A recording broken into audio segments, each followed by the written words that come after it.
Boa noite, doutor Bruno. E aí, professora Raquel, tudo bem? Bom, uma Tudo honra, um bem? prazer para mim estar com vocês aqui da Unifagoc. Muito obrigado aí pelo convite, a você, a professora Luciene, né? A Marise também, que viabilizou, está até no chat aqui, já vi ela conversando comigo aqui no chat no YouTube. A todo mundo que me convidou aí, muito obrigado pelo carinho desse convite, para a gente poder bater um papo sobre a carreira de delegado de polícia, que é uma carreira que eu abracei já há 17 anos, já faz um tempinho, né? Era bem moleque quando eu entrei na carreira, e é uma honra para mim. Queria te confessar que é o que eu não conheço o bar, é um absurdo isso, né? No meu currículo, eu nunca estive em Ubá, então eu espero que tão logo a gente passe por essa pandemia, eu possa estar aí com vocês, conhecendo não só o centro universitário, mas também a cidade de Ubá. Sou praticamente filho da região aí, minha mãe é de Leopoldina, meus avós Certinho. são de Leopoldina, pertinho, meu pai é de Juiz de Fora, então nós estamos todo mundo perto aí. Estamos em casa. A minha semente está toda aí, próxima aí à Zona da Mata. Então já fica o convite depois para esse encontro presencial. Será uma honra. Bom, então, doutor Bruno, nessa primeira parte, gostaria que você abordasse, então, onde, né, você se formou, quanto tempo você estudava por dia, se você fazia algum tipo de estágio, se você conciliava o estágio, o trabalho e os estudos, e se você já sabia, naquele momento em que você entrou na faculdade, o que você queria profissionalmente. Uhum. Bom, eu sempre me considerei um sujeito, desde muito novo, muito determinado, sabe? Então, eu escolhi fazer direito quando eu tinha 15 anos, uma coisa bem rara, né? No primeiro ano do ensino médio, eu já sabia o que eu ia fazer, nunca tive dúvida assim, será que eu faço odonto? Será que eu faço medicina? Não, eu sempre falei, sempre coloquei na minha cabeça que eu ia fazer direito. Tinha uma afinidade grande, né, com história, geografia, português. Então, eu entrei na faculdade com 17 ali para 18 anos. Estudei aqui na Milton Campos, em Belo Horizonte, que na época era pau a pau com a UFMG, né? Entre as grandes aqui da capital. Eu entrei na faculdade no final da década de 90. Então, e eu já na faculdade, no começo da faculdade, lá pelo terceiro período, eu já sabia o que eu não queria. E eu acho que essa já é uma grande vantagem dentro de um processo de decisão, né, Raquel? Com Então, certeza. vamos fazer aqui uma comparação, né? Semana passada, essa hora foi Dia dos Namorados. Então, tem muita gente que está solteira, e eu até brinquei com algumas pessoas que eu conheço que estão nessa situação, que falam assim, você está solteiro, mas às vezes é uma escolha porque você já sabe o que você não quer de um parceiro afetivo, não é verdade? E isso Com já te ajuda a delimitar mais ou menos onde você está a fim de pisar. Então, comigo, fazendo uma comparação do campo sentimental para o campo profissional, eu também já sabia o que eu não queria. O que eu não queria se chamava advocacia. Eu tinha certeza absoluta, já com 19 anos, terceiro período de faculdade, que eu jamais seria advogado. Nunca passou pela minha cabeça advogar. Não porque eu estou um menosprezo à advocacia, não tem nada disso. É porque eu não me via exercendo um papel de advogado. Porque o advogado tem que ter uma baita de uma paciência, né? Tem que gostar de atender cliente, tem que gostar de resolver problema, tem que ser minucioso, tem que administrar prazo, tem que administrar processo, né? Tem que ter um network muito grande, tem que ser um pouco político. Uma série de habilidades que eu confesso eu não tenho. Então eu já olhava e falava, cara, eu não acho que eu vou ser um bom advogado. Eu não me enxergo em mim os atributos que eu vejo que os bons advogados têm. Então, eu sempre coloquei na minha cabeça desde o começo da faculdade que advogar não era uma opção. Então, isso facilitou demais. Vou te dar um exemplo da facilitação disso, Raquel. Eu, Uhum. não, eu nunca fiz estágio em escritório de advocacia. Nunca pisei num escritório de advocacia na minha vida. Por quê? Porque o que eu ia fazer no escritório de advocacia se eu já sabia, desde o início, que eu não queria ser advogado? Então, eu já tinha a exata noção de que eu iria caminhar pelo mundo dos concursos públicos. Então, essa é uma primeira dica que eu já dou para a galera, né? Tem muita gente que fica perdida, fica nessa situação de ioiô quando forma, vai advogar um pouquinho, estuda um pouquinho, advoga um pouquinho, estuda um pouquinho. Eu falo, você não está fazendo nada direito, né? Você não está fazendo nada muito adequado. Ou você cai de cabeça num e investe nisso 5, 10 anos, né? porque esse é um prazo de maturação, depois que você se forma, é natural isso, ou você vai ficar naquela situação, nem um bom advogado, nem um bom estudante. Você vai ficar pulando de galho em galho.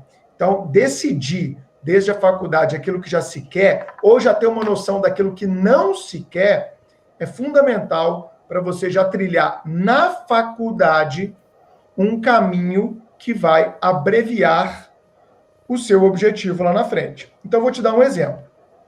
Quando eu estava no segundo período, abriu o juizado especial, né? Já faz tempo isso. E aí eles estavam coletando conciliadores, selecionando conciliadores. Era um estágio gratuito. Mas eu falei, eu vou porque eu quero ver como é que funciona o Poder Judiciário. Então eu fui fazer no segundo, terceiro período, fazia lá 2 vezes por semana, gratuitamente, ia lá no juizado especial, fazia lá as audiências de conciliação. Sabe, me deu uma noção muito grande do que era o juizado especial, de como os juízes trabalhavam, você tinha um contato direto ali com os juízes. Aí eu vi que aquele meu ciclo estava encerrando. Consegui um estágio no Ministério Público. Então, fui para o Ministério Público de Minas Gerais, aqui numa vara em Belo Horizonte, fui ser estagiário diretamente do promotor. Então, gostei muito do Ministério Público. Falei, cara, Ministério Público eu pensaria, magistratura eu já acho que não é muito minha praia. Então, já fui o quê? No quarto, quinto período, já vendo o que eu estava gostando e o que eu não estava gostando. E aí, quando eu estava no quinto período, tinha 1 ano que eu fazia estágio no Ministério Público, eu conheci o meu padrinho de vida, que é o professor Nelson Rosenwald. Eu conheci ele numa academia, fazendo ginástica. A gente começou a bater papo. Aí ele falou, eu sou do Ministério Público. Eu falei, eu sou estagiário do Ministério Público. A gente começou a bater papo e ele tinha acabado de fundar um curso em Belo Horizonte, junto com o Rogério Greco, outra grande referência, né? Eles tinham fundado um curso em Belo Horizonte que se chamava Pretório.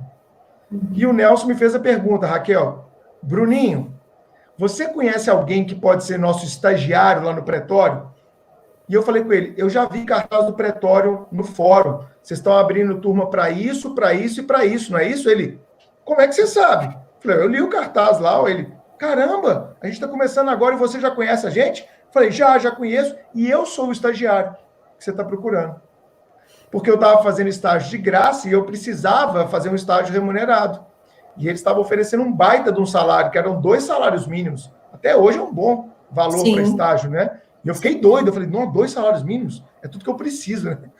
E eu falei, cara, vamos lá. Eu fui entrevistado lá pelo Rogério Greco e tal. E eu fui contratado no 5º período de faculdade. E por que eu quis ir para o Pretório? Porque era uma escola preparatória para concurso público. Então eu falei, cara, eu já vou começar a estudar para concurso desde a faculdade. Eu já sabia que eu não queria advogar, eu já sabia que eu queria estudar para concurso. Então eu fui para o Pretório e fiquei lá até me formar. Então no 7º, 8º, 9º e 10º período, olha a trajetória, Raquel. Eu fazia faculdade de manhã, fazia estágio a tarde toda e à noite eu assistia aula de 7 às 10h30. Nossa. 2 anos seguidos da faculdade eu fiz isso, né? E aí, logo que eu me formei, eu comecei a fazer uma série de concursos. Durante a faculdade, eu até fiz 2 concursos também, fui aprovado, de nível médio. Mas demorou a chamar e tal. Quando foi chamar, eu já estava até formado, já fazendo concursos de nível superior.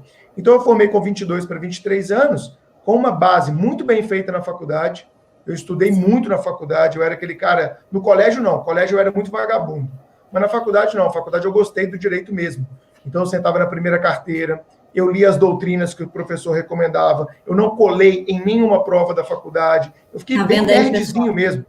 Porque, cara, eu tinha que resolver minha vida, entendeu? Exatamente. Eu tinha sido pai aos 16 anos de idade. Tem esse detalhe na minha vida, né? Então, quando eu fazia faculdade, eu tinha uma filha de 3, 4, 5 anos. E minha mãe e meu pai buzinando no meu ouvido. Então, eu tinha que resolver minha vida.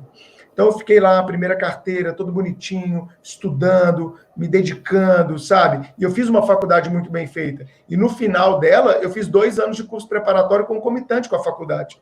Então, eu já saí formado como um candidato forte para concurso. Sim. Então, eu passei para a segunda fase do Ministério Público, segunda fase da magistratura, passei procurador do município, passei para oficial de Justiça Federal, passei para técnico judiciário, passei para delegado federal.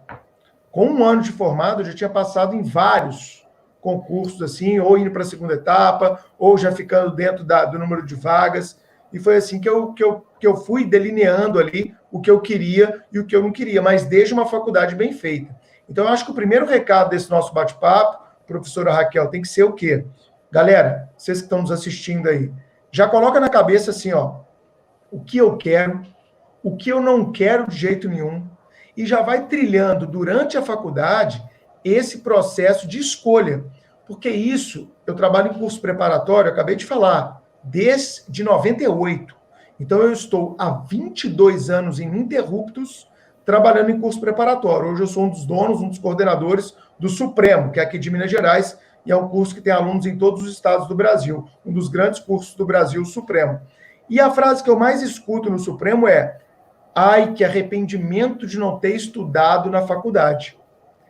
Né, professora Raquel, eu sei que você deve falar isso em sala, a professora Luciene, a tia Lu aí, deve falar isso para os alunos, mas a galera, né, às vezes não tem maturidade, às vezes não teve aquele estalo ainda, né, de putz, e aí, vou me formar, vou ficar com o diploma na mão, o que vai acontecer? O emprego vai cair do céu? Não vai, meu amigo, infelizmente, não é essa a realidade. Então, você tem que começar já a traçar o seu caminho desde a faculdade, levando a faculdade a sério, sabendo aquilo que você não quer e já pensando naquilo que você deseja para o seu futuro profissional e para o seu diploma de direito que você irá fatalmente conquistar. Com certeza, doutor Bruno. Então, você alcançou uma maturidade aí na sua vida e Sim. também durante a faculdade, que muitas pessoas, às vezes, só encontram depois de formados. Então, o seu conselho já ficou aí para os alunos também escutarem aquilo que nós falamos sempre em sala de aula. E Raquel, só uma coisa que eu acho legal da gente falar antes da sua segunda pergunta, é que na faculdade, eu fui um dos caras que mais aproveitei a faculdade. Com certeza. Eu fui do diretório acadêmico, eu fui um dos fundadores da atlética da minha faculdade, eu fui a 3 jogos jurídicos, eu participei de todas as festas da minha faculdade, porque a galera normalmente costuma fazer aquele tudo ou nada na cabeça, né? Era isso que eu ia perguntar. Ou eu sou da farra do rock, né, da gandaia, da cachaça, ou eu sou o nerd. Gente, sabendo dividir e organizar seu tempo, você vai sempre ter oportunidade de fazer as duas coisas. Não são comportamentos excludentes, são comportamentos complementares. Eu lembro que teve prova para monitoria, quando eu estava no 9º período. E aí, quem fazia monitoria não pagava, eu tinha meia bolsa na faculdade, acho que era meia bolsa. E eu falei, preciso ajudar minha mãe. Vou fazer essa prova de monitoria, né? E vou ajudar minha mãe. Aí eu fiz a prova de monitoria, eu passei, era super concorrida na Milton Campos na época. E um monte de cara que me conhecia da Atlética falou: porra, você passou na prova de monitoria? Eu falei, cara, você não é da minha sala, você não sabe como é que eu sou dedicado. Mas porque às vezes me vê aqui na festa, me vê viajando, me vê coordenando jogos jurídicos, achava que eu era o quê? Só da gandaia. E não, eu tinha o outro lado que na hora que era para levar a sério, eu sempre levei muito a sério. Então, essa é uma visão que eu acho que é muito importante a galera começar a ter. Uma coisa não exclui a outra, desde que você saiba organizar seu tempo. Sim, era exatamente isso que eu ia te perguntar. Se você privou do convívio social com a sua família, de outras atividades em prol dessa dedicação, mas o senhor aí já... senhor não, né, Raquel? Senhor, eu vou sair aqui então da live, obrigado. Você já acabou respondendo essa pergunta, e acho que agora a gente já pode ir para a segunda pergunta, na realidade, sobre a sua trajetória profissional, né? Você já explicou, então, que você já veio procurando e excluindo aquilo que você não gostava durante a graduação, e já depois da graduação fez vários concursos. Mas como que foi a sua escolha pela profissão que você tem hoje? Não só de professor, mas também de delegado, né? E aí, já fazendo um gancho, qual a importância que você enxerga, então, da sua profissão enquanto delegado de Polícia Federal? Relata aí pra gente essa escolha e esse encontro com a sua carreira. Na verdade, eu sou muito honesto quando eu falo disso, sabe, Raquel? Porque eu saí da faculdade pensando que eu ia ser membro do Ministério Público. E aí eu vim estudando muito forte para a prova do Ministério Público, para a prova de promotor de justiça. Tinha feito estágio, convivia muito com promotores lá no pretório, gostava da carreira. E aí, no meio dessa trajetória, abriu o concurso que não abria já há 5 anos para delegado federal. E aí eu olhei o edital, eu falei, pô, tem muita matéria aqui que eu já estudo. O salário de delegado federal era melhor do que qualquer de promotor de qualquer estado. A Polícia Federal, na época, estava bombando de salário, estava com um salário muito bom. Tinha recebido uns aumentos aí, o salário era muito interessante. E eram muitas vagas. Eram 400 vagas para o Brasil inteiro. Aí eu fiquei na dúvida se eu fazia ou não, Aí eu fiz no último dia. O motoboy lá do curso pagou na Caixa Econômica Federal minha inscrição, né? Na época não era pela internet, você fazia tudo no banco, e aí eu emiti uma guia lá, ele foi, pagou, e eu fui fazer a prova 1 mês e meio depois. Eu confesso que eu não estava me preparando especificamente para o concurso de delegado federal, mas eu estava com uma base muito forte. Eu estava vindo ali já colhendo aprovações, indo para a segunda fase e tal, já tinha feito algumas provas dissertativas, então eu estava ali já com 1 ano de formado, mas bem, estava voando, estudando todo dia, uma disciplina bem severa, disciplina de concurseiro mesmo, sabe? Aula de manhã, estudo à tarde, estudo à noite, assim, 1 ano bem forte. E aí eu fui fazer a prova. E aí o que aconteceu? Eu fui aprovado, né? Fiquei dentro do número de vagas que iam para as próximas etapas, que era porque a prova da Polícia Federal é até legal, porque eu sei que tem gente aí que quer fazer delegado federal, é o concurso mais extenso do Brasil. Não há concurso mais extenso do que o de delegado de Polícia Federal. Por quê? Olha só, Raquel, a quantidade de fases. Você faz uma prova objetiva, de marcar X. Aí você faz uma prova discursiva, com 3 questões e uma peça prática que você tem que fazer, uma peça de delegado, tá bom? Uma peça de polícia judiciária. Aí depois, se você for aprovado nessas 2 primeiras, você vai para o exame médico, psicotécnico e teste físico, que é bem pesado o teste físico. Ele é composto de barra, né? Barra fixa, tem que passar lá, tanto para homem quanto para mulher. Claro que mulher tem uma quantidade de repetições menor do que as do homem. Tem o salto horizontal, você tem que saltar assim 2,30 m para homem, 1,90 m para mulher. Você tem depois a corrida, você tem que correr 2.400 em 12 minutos para homem e 2.040 para mulheres em 12 minutos, um teste Cooper. E depois você tem a natação de 50 metros, que você tem tempo mínimo para nadar 50 metros. Então é coisa meio, né, de atleta. Eu sempre tive uma vidinha de atleta ali, sempre tive. Então, para mim não foi tão difícil a fase do teste físico. Mas eu passei nessas 2 primeiras fases e fui convocado para o médico, psicotécnico e físico. E quando eu fui convocado, eu estava lá em, sei lá, 700, 800, minha classificação. Mas quem já tinha feito a prova da Polícia Federal falou, Bruninho, você está dentro. Eu que estou dentro, cara. São 400 vagas, eu estou em dobro de número de vagas. Ele, você não tem noção o que é o exame médico, o exame físico da PF.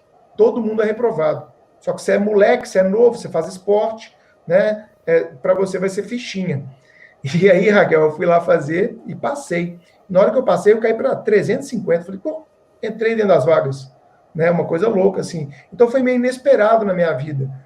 E foi um concurso que teve 56 mil inscritos para as 400 vagas. Era muita gente, né, do Brasil inteiro. Prova nas 27 capitais. Enfim, era um concurso bem complexo. E depois, na minha época não tinha, mas hoje tem. Depois disso tudo, ainda tem prova oral.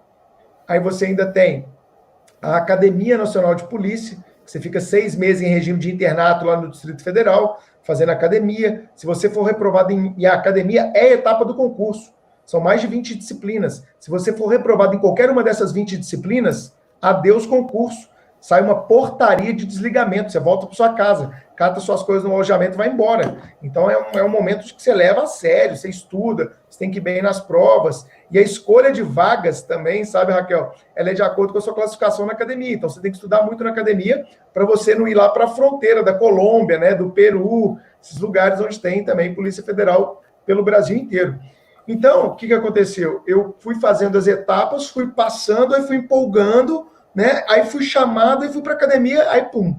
Aí deu match, né? Se fosse Tinder, aí deu match. Porque aí eu apaixonei com a polícia, que é um negócio de louco, é uma coisa maravilhosa. Trabalhar na Polícia Federal é um órgão de muita credibilidade, apesar dos perrengues que a gente tem passado aí ultimamente, né? Algumas tentativas nada legais de intervenção, mas é muito legal você trabalhar, porque a Polícia Federal tem uma gama de atribuições muito vasta e uma respeitabilidade também muito grande. Bom, então já agora indicando que na realidade foi um encontro, né? Na realidade você acabou sendo aprovado nesse concurso, até de forma surpreendente diante de todo o contexto.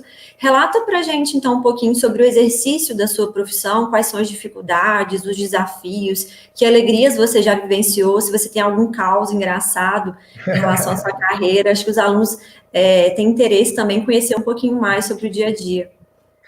A Polícia Federal, a gente costuma ver muito ela na imprensa, né? Mas sabe pouco sobre o que a Polícia Federal faz. Eu vejo até alguns juristas sabendo muito pouco sobre as atribuições constitucionais e legais que a Polícia Federal deve cumprir. A primeira coisa que eu acho que nós devemos deixar claro na cabeça da galera é que a Polícia Federal, percebam, ela não é a polícia mais importante do Brasil.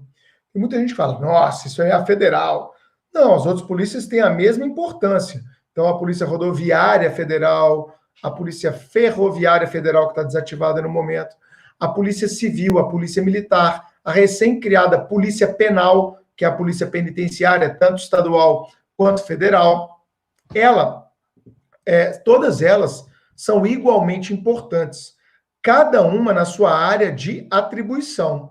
Se os alunos quiserem dar uma olhadinha no artigo 144 da Constituição, o artigo 144, vou até colocar aqui nos comentários para a galera acompanhar, né? 144 da Constituição de 88, ele define lá quais são as polícias que nós temos, que são exatamente essas 6 que eu acabei de declinar aqui. E no parágrafo 1º desse artigo 144, a gente já tem as atribuições da PF. Então, eu dou uma palestra onde nós temos mais de 40 atribuições da Polícia Federal. Mais de 40. Eu vou citar algumas para vocês associarem com as operações que vocês veem aí na televisão e na imprensa em geral. Então, tráfico de drogas internacional, interestadual, intermunicipal, qualquer modalidade de tráfico, a atribuição originária pela Constituição é da Polícia Federal. Contrabando, descaminho, já viram aquela imagem da Ponte da Amizade lá em Foz do Iguaçu? A Polícia Federal tem posto ali, a Polícia Federal tem lancha que fica circulando no lago de Itaipu. A Polícia Federal tem a atribuição de fazer a migração, ela é a polícia de migração, por isso que quem já foi para o exterior, já foi tirar passaporte aonde? Na Polícia Federal. Quando foi embarcar no voo internacional, ou desembarcar de voo internacional, ou de um cruzeiro internacional, né, num transatlântico, passou por onde? Por um posto da Polícia Federal. A Polícia Federal vai apurar crimes contra a administração pública federal. Então, se tiver, por exemplo, uma corrupção, uma extorsão, uma agressão a um funcionário público federal, um dano a um prédio público federal, um dano a uma viatura de uma entidade federal, claro, é a PF quem vai apurar esse tipo de delito. Uma fraude à licitação, né, para a gente falar um pouco de Lava Jato, fraudes em licitações, corrupções, lavagem de dinheiro que envolvam de modo direto ou indireto recursos oriundos da União, vai ter a participação da Polícia Federal, controle de segurança privada, controle de produtos químicos, crimes previdenciários, crimes contra o meio ambiente. Nós estamos aqui em Minas Gerais, todo mundo lembra da tragédia de Brumadinho, da tragédia de Mariana, com as barragens, né, de mineração rompendo. A Polícia Federal fez excelentes trabalhos, grandes colegas meus fizeram excelentes trabalhos investigativos daqueles crimes ambientais. Então, a Polícia Federal, ela tem uma ampla gama de atribuições, mas isso que é legal de vocês perceberem. As atribuições da Polícia Federal são sempre específicas. A Polícia Federal não tem atribuição genérica. A Polícia Judiciária, que vai ter atribuição genérica, é a Polícia Civil. Então, para ser uma atribuição da Polícia Federal, entendam, tem que estar escrito em algum lugar. Será sempre uma atribuição especificada ou na Constituição ou na legislação infraconstitucional. Então, quais crimes a Polícia Civil irá apurar? Todo mundo entende, né? O que é Polícia Judiciária. Polícia Judiciária é aquela que apura o delito depois que ele já aconteceu.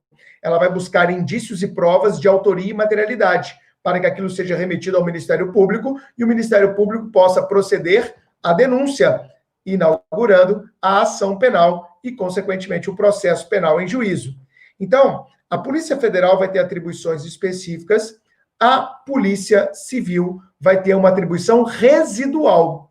Então, se tiver algum investigador, escrivão da Polícia Civil nos assistindo, vocês sabem qual é a atribuição da Polícia Civil. Muita gente chama de competência equivocadamente. O nome técnico correto é atribuição. Qual é a atribuição da Polícia Civil? Resposta: tudo aquilo que não for atribuição da Polícia Federal. Então, a atribuição da Polícia Civil é residual, é por exclusão. Tudo aquilo que não for da PF será da PC. Isso é muito importante da gente falar. E quando eu tomei posse, eu fui para a divisa do Brasil com o Paraguai. Eu fui para a cidade de Ponta Porã, no estado do Mato Grosso do Sul, que é um lugar muito aprazível, um lugar muito bom para trabalhar na Polícia Federal, porque lá é uma grande escola. Grande parte da criminalidade brasileira passa por Ponta Porã. Por quê? Ponta Porã tem uma peculiaridade. Professor Raquel, a Ponta Porã é fronteira seca com Pedro Juan Cabaleiro.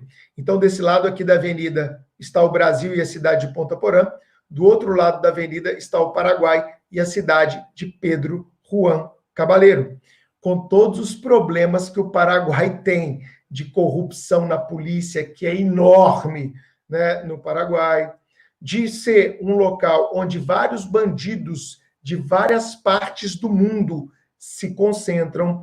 Então, lá era muito legal, porque eu, moleque, 24 para 25 anos, recém-empossado como delegado, com vários outros colegas novinhos também, o que a gente fazia? Você perguntou uma coisa pitoresca, né? Um caos.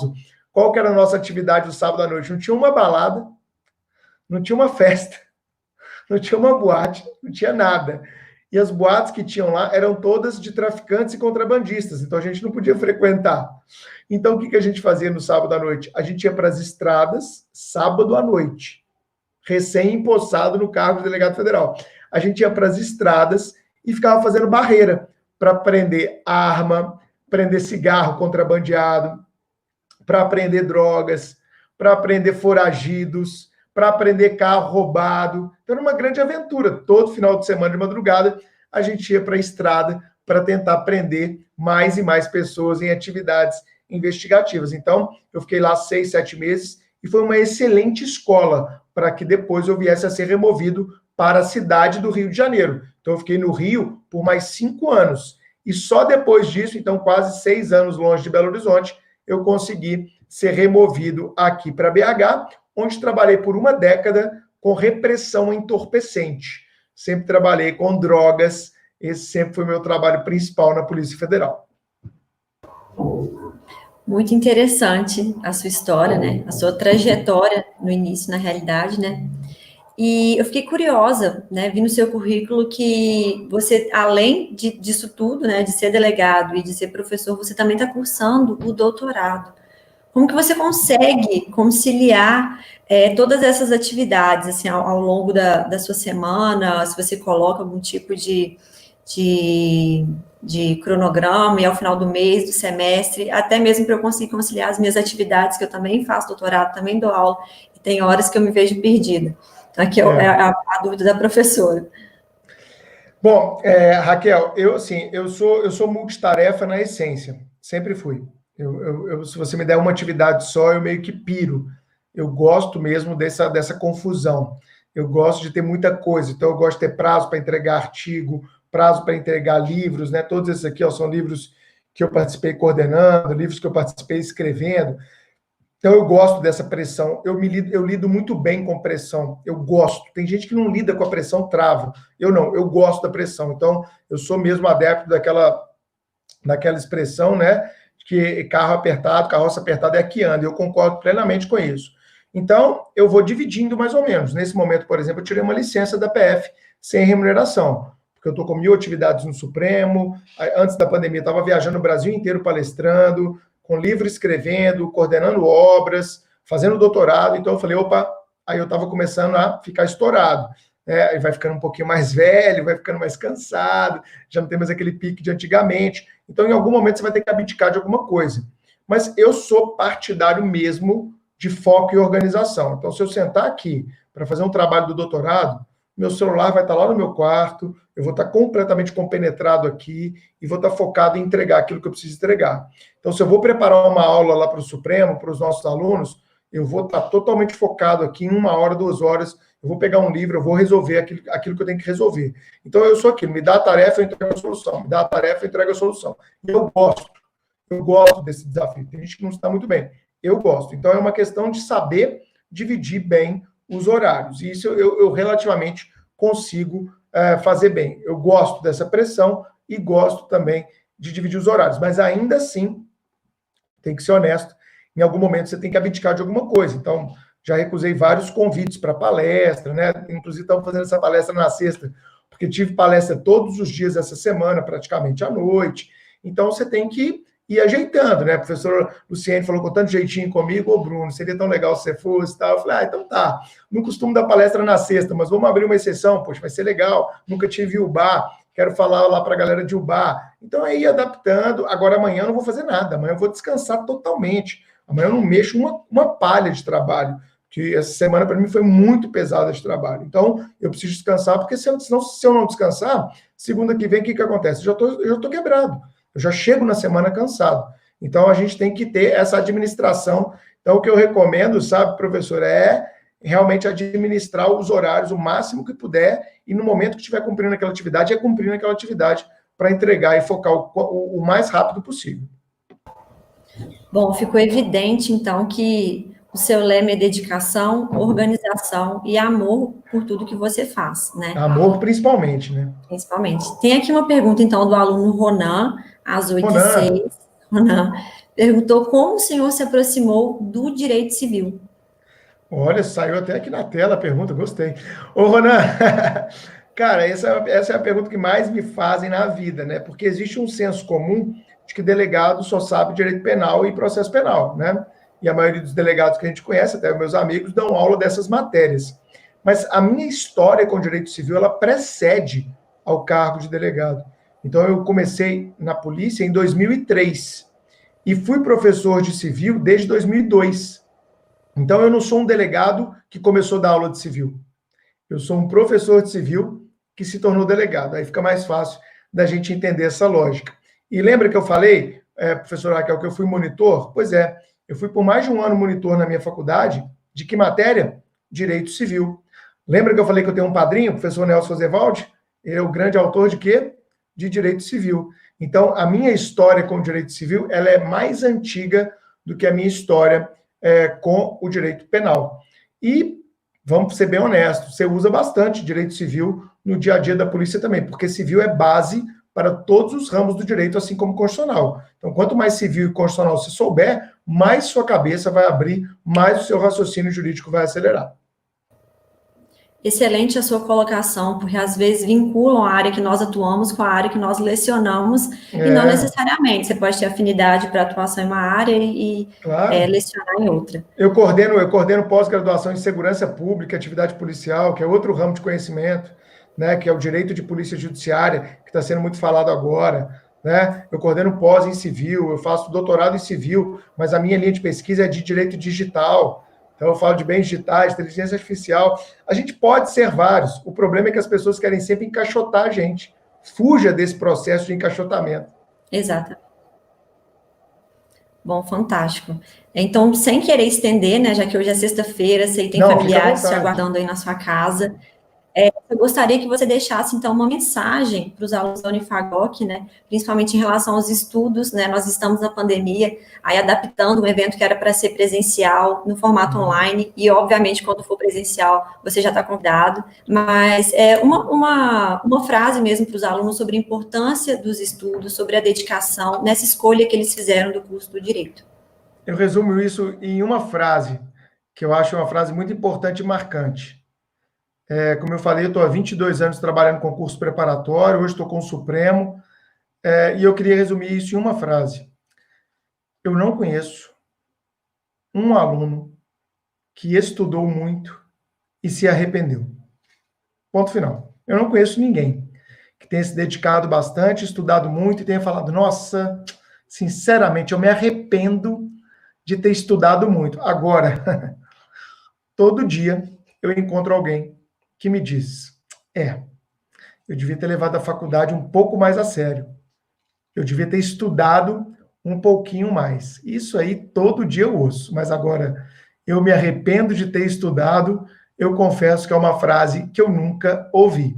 Reflita um pouco sobre ela, reflita como você está levando a sua faculdade, se você está levando a sério, se você está só brincando, se você está realmente se dedicando. Eu acho que são reflexões que nos fazem mover, que nos fazem começar a realizar as escolhas tão necessárias ao nosso futuro profissional.